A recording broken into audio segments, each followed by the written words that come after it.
ভেবেছিলাম এই বিষয় নিয়ে কথা বলবো না, তাও সবাই ইনবক্সে বলতেছে আপু অ্যাডভান্স গেমিংকে মাফ করে দিয়েন, ও আর নেই।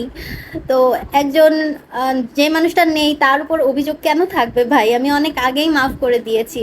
আর আমি জীবনে অনেকটা এগিয়ে গেছি। ওই টাইমটা আমার জন্য সত্যিই খুব খারাপ ছিল, যখন আমরা অনেক ট্রল হতাম। আমার হাজবেন্ডের একটা ট্যাগ লেগে গেছিল বউ ব্যবসা। তো আমরা একসাথে কন্টেন্ট বানাইতাম, বাচ্চা কন্টেন্ট, জুনিয়র কন্টেন্ট। তো এইটা নিয়েও প্রবলেম ছিল রোস্টারদের।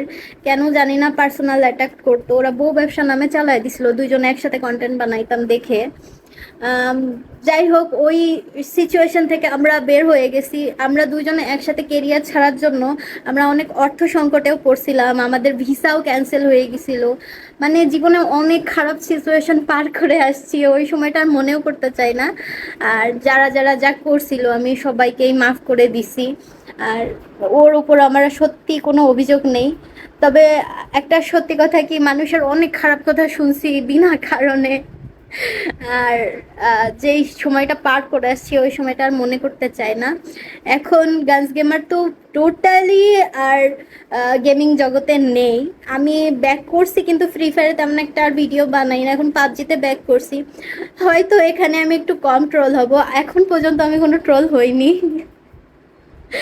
আর জুনিয়র কন্টেন্ট তো আমি অফই করে দিছিলাম ওদের ট্রলের জন্য। জুনিয়র কন্টেন্টের মিলিয়ন মিলিয়ন ভিউ ভাই।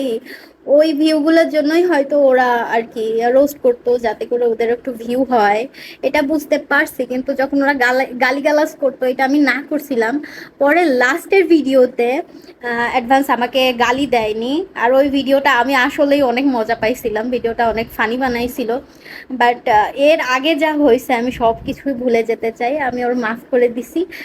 আশা করি যারা যাদের মনেও কষ্ট দিছে সবাই ওকে মাফ করে দিবে, আর ও জান্নাতবাসী হবে ইনশাল্লাহ।